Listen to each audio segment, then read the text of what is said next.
Shalom, everyone. Rabbi Koach here. Let's get into some Torah. This week, we are in parshat vayikra, which comes from the word kra, kuf resh aleph, which means to call or to read or to engage. Now, this word later on becomes the word for scripture.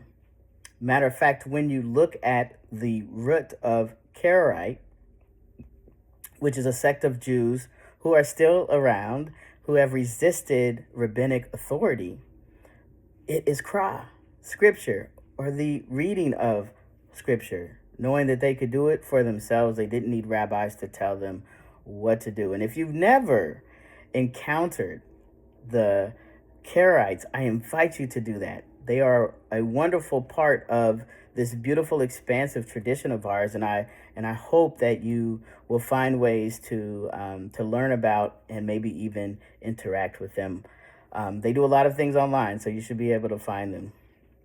Now, in the Hebrew text, vayikra has a small aleph, and a lot of the commentary points to the fact that maybe this is about Moshe's humility or selflessness in his leadership. But vayikra is talking about what God is doing. And so I would love to have conversation with you all in the comments about what might this small aleph tell us about God. Looking forward to our conversation.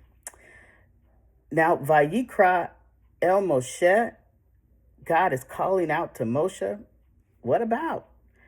God is instructing about how to make offerings, which is a part of the sacrificial cult or the Israelites, and it's part of their worship, and it's a part of reciprocity, right? We don't get something for nothing. That's not how the universe works.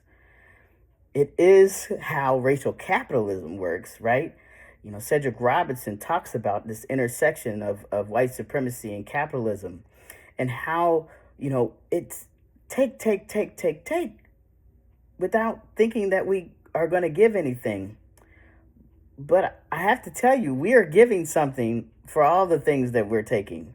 We may not understand now what we're giving, and I think it is, starting to become clearer for people what we're giving.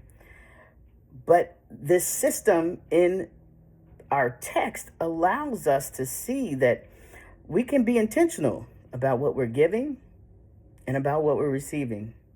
These sacrifices that become offerings are different based off of different missing of the mark. They're different when it's a leader missing the mark, or an entire community, or just an individual. There's a system. And I believe that when the temple was destroyed and these sacrifices ceased, we lost something. I believe that the Judaism that I practice is a part of African traditional religious systems, and sacrifice never went away, y'all. And I think it's up to us to really dig deep and think about the ways in which we have not been intentional about the sacrifices we are making. You best believe the people who mean us nothing but harm and death are making sacrifices on behalf of their God. What are we doing? This Omer, we're reading Zora Neale Hurston's Moses, Man of the Mountain. And if you want to get in on that, sign up for the Kehilat Sankofa newsletter. But Zora writes, Gods always love the people who make them.